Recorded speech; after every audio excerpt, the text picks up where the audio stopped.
সিঁড়ি দিকে উড়ার সময় একটা মাথা শিশু বাচ্চার মাথা নিচে পড়ে গেছে, বাপরও দেখছি গলা কাটা। ওই অপারেশনে বাচ্চা হইতে কোনো সিলাইও টানছে না, ও ছোট 2 মাস হইতে না। আর বাদে আমার বইলে খালি আমার বুড়ির লাশ আমার কোনো, আমার সিলাই আমার টানছে না, আমার বুড়ির লাশ আমার কোনো। তার হঠাৎ দেখলাম একটা মহিলা কাপড় দিয়ে ভেসায় কি নিয়ে আসতেছে, আসার পরে সিঁড়ি দিকে উড়ার সময় একটা মাথা শিশু বাচ্চার মাথা নিচে পড়ে গেছে। ওই এতটুকুই দেখছি, আর সাথে আছে তার বাচ্চার বাপ। আমি শুনছি বাপরও দেখছি গলা কাটা, এতটুকুই। আমি বোন কিতা লাগে কিতা হইছে কুচ্ছু হয় না, আমার বইনে হলাও জ্ঞান হইয়া হইল। আমার বইনে কয় আমার আবার সিলাই টানছে না রে ভাই, আমার বুড়ি নাই, আমার বুড়ি কাটি লিছে। বাচ্চার বয়স 2 মাস হইতে না, এখনো 2 মাস হইতে না রে ভাই।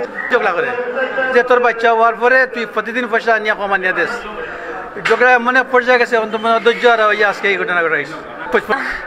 আমার চোখ লাগ গেছে ভাই, লাগার 5-10 মিনিট বাদে ভাই অন্য দেখি টুমকা মারছেন, অন্য মারিয়া দেখি তান গলা কাটা।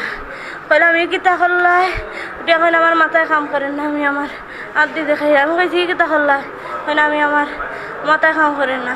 আমি চিৎকার উৎকার দিয়া মানুষ আইসেন, আওয়া বাদে আমি কইলে আমার বাচ্চা খান্দে না খানে, গিয়া দেখি আমার বাচ্চা সামনের রুমও তাইতে না তো গলা কাটা। আমার জামাই CNG চালায়, 11টার সময় বাসাতে আইসে না, উঠে কইরা আমার মাথার বেদনা করেন। আমি আমার বোনকে ফোন দিছি, আমার বোনে হয়েছে 2 দিন রেস্ট নিতাম।